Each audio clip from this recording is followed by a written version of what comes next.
ada ID card wartawan diambil oleh istana, tapi udah dibalikin lagi. Ya itu tindakan Katanya konyol. gara-gara nanyain MBG. Tapi menurut lo itu berlebihan atau ya? Tetapi ini bukan soal kuantitas 0,08, tapi kepanikan publik. Jadi banyak mak-mak yang akhirnya melarang anaknya untuk makan di situ, tapi mesti nipu-nipu dengan gurunya. Ya Trump itu nggak lucu, tapi bengis.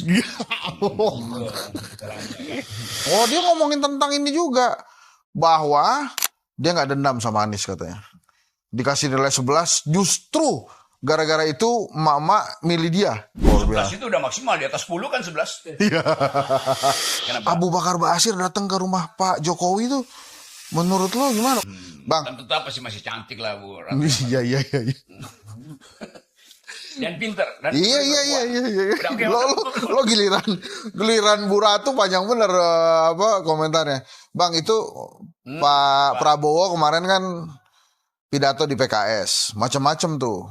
Tapi salah satu ulang tahun Munas, PKS, penutupan ya. Munas. Tapi yang terakhir itu ada beberapa kata yang gue garis bawahi, misalnya setelah saya mengambil alih pemerintahan, saya kaget ternyata korupsinya luar biasa.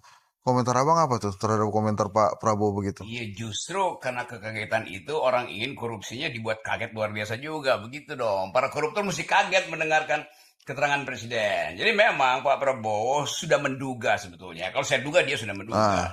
Karena dari zaman Orde Baru, ayah beliau itu Pak Mitro udah bilang 30% APBN itu dikorupsi tuh. Jadi nggak ada yang mengagetkan sebetulnya. Bagi kita yang mengamati sebut aja ekosistem korupsi itu tidak mengagetkan. Tetapi karena diucapkan presiden, pasti semua kaget. Kok presiden baru tahu gitu? Dan dengan cara itu kita tuntut supaya kekagetan itu berbuah pada kekagetan koruptor. Iya, itu maksudnya tuh. Wah, luar biasa tuh, mengagetkan. Terus dia sentuh juga MBG. Ini kan sudah puluhan juta paket. Memang ada yang rusak. Bukan yang rusak lah, yang perlu diperbaiki 0,00017%. Ya, semuanya tergantung pada niat. Mau memperbaiki melalui riset laboratorium atau sekedar diselesaikan dengan omon-omon kan. Itu intinya tuh. Pak Presiden tentu prihatin karena menganggap ini adalah program andalan. Tidak boleh main-main di situ. 0,00 sekian persen. Itu sudah membuktikan bahwa ada yang nggak beres 0,0 sekian persen. Ada yang dikorupsi 0,0 sekian persen. Itu fakta awal dari jumlah yang sangat besar tuh. Tetapi ini bukan soal kuantitas 0,08, tapi kepanikan publik. Jadi banyak mak-mak yang akhirnya melarang anaknya untuk makan di situ, tapi mesti nipu-nipu dengan gurunya. Mungkin gurunya bilang iya, tapi dibawa pulang aja supaya terlihat bahwa dikonsumsi sebenarnya. Padahal keluarga banyak yang khawatir. Jadi bukan soal jumlahnya, tapi kekhawatiran dari ibu-ibu, dari emak-emak terhadap masa depan anaknya tuh, gitu. Karena saya dengar itu yang dari 10.000 mungkin tinggal separuh tuh yang nyampe ke piring anak-anak itu. Yang lain kan udah diambil yayasan lah, yang segala macam. Itu kelihatannya tinggal separuh. Memang itu potensi untuk rusak. Gizinya pasti rusak dan kualitasnya turun. Gitu. Dia macam-macam tuh kemarin itu. Terus dia juga bilang begini. Tapi yang paling penting ini loh Pak. Apa? Presiden menerangkan itu sebagai sesuatu yang membahayakan masa depan itu. Jadi apapun jumlahnya pasti akan jadi pokok pembahasan di kabinet. Dia harus perbaiki itu dong. Ya sangat harus. Kan banyak laboratorium kita. Tapi itu ada presiden berapa kali juga ngejok juga dia. Dia lucu juga ternyata ya kalau lagi di mimbar ya. Ya orang yang pintar pasti lucu. Dia cerita tentang waktu di PBB. Di PBB Trump saya bilang, itu gimana tuh kalau Anda marah-marah tuh. Ini lagi bersemangat aja gebrak-gebrak mimbar. Ya Trump itu nggak lucu tapi bengis. Dia keras dengan caranya kali Bang ya. Iya, Prabowo seorang militer, tapi menampilkan postur diplomat sipil di forum dunia tuh. Sebaliknya, Trump itu seorang bisnismen, tapi menampilkan postur militerisme di dunia. Itu bedanya tuh. Apa kurang bagus gua puji-puji? Iya. Macam-macam tuh. Terus apa lagi tuh kemarin dia ngomong? Oh, dia ngomongin tentang ini juga, bahwa dia nggak dendam sama Anies katanya. Dikasih nilai 11 justru gara-gara itu emak-emak milih dia. Wah. Ya, semua hal yang sudah terjadi begitu dievaluasi memang tidak boleh ada dendam. Karena politik itu basisnya adalah kesepakatan untuk berbeda. Gitu. Top dari Pak Prabowo ya. Top lah. Top ya, luar 11 biasa. itu udah maksimal, di atas 10 kan 11. Iya. Oke. Taruh loh. Satu lagi. Oh, masih ada. Satu lagi. Itu kemarin kan dia juga ngomongin tentang Danantara, dia ngomongin juga tentang nggak boleh nih ada kader-kader Gerindra datang-datang lagi ke kementerian, nggak boleh langsung diusut. Tapi memang kemarin bagus, dia juga Nggak, menyoroti. pesan gua nggak boleh ada kader Gerindra datang ke pemerintahan, itu artinya nggak boleh ada nggak boleh ada kader selain Gerindra juga yang datang ke pemerintahan. Artinya semua kader partai nggak boleh datang ke pemerintahan. Karena itu wilayah eksekutif tuh. Sementara partai kadernya itu harusnya nongkrong aja di legislatif. Oh, makin gitu bagus loh. dong ya, bagus tuh. Bagus pikiran itu kan. Jadi Cuman tetap memang karena presiden datang dari lingkungan Gerindra, maka dia mesti ucapkan itu pertama-tama untuk kader-kader Gerindra. Itu bagus betul. 1 hari sebelumnya ada ID card wartawan diambil oleh istana, tapi udah dibalikin lagi. Ya itu tindakan Katanya konyol. gara-gara nanyain MBG.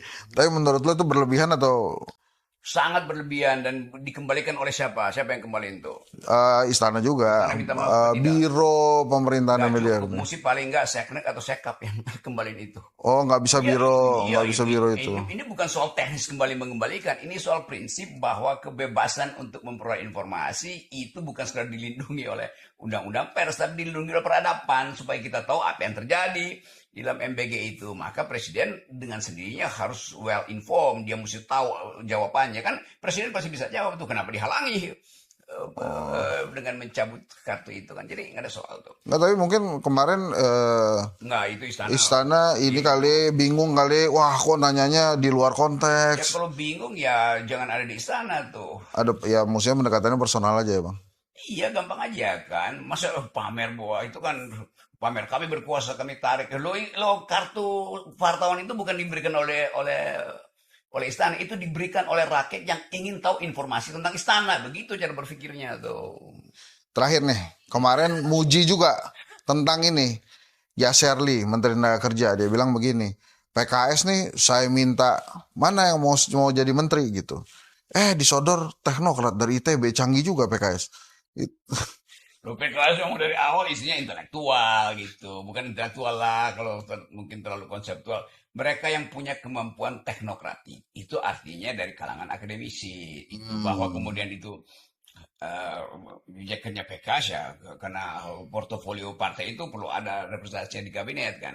Jadi banyak betul teman-teman PKS yang pintar memang tuh. Sebaliknya banyak di partai lain yang kekurangan teknokrat, maka yang disorongkan oleh partai jadi menteri adalah mereka yang potensi melakukan korupsi justru kan. Itu bedanya tuh. Oh, tapi ini pertanyaan selanjutnya ini pertama dan terakhir tentang Jokowi.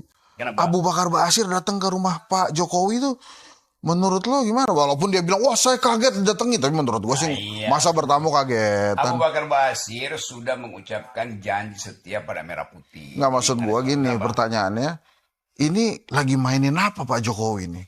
Ya Pak Jokowi dalam kecemasan dia hari-hari ini, dia memerlukan semacam backup kultural, kira-kira begitu. Oh. Kalau backup politik udah gak punya dia kan. Oh. Nah, Pak Abu Bakar Basir tentu backup kultural dari kekuatan masyarakat sipil Muslim, Islam itu aja kan. Dia Apalagi mereka satu RT kok di situ kan di Solo kan. Pesennya tuh emang berpihak pada Islam kalau nggak salah ya, boleh. Iya.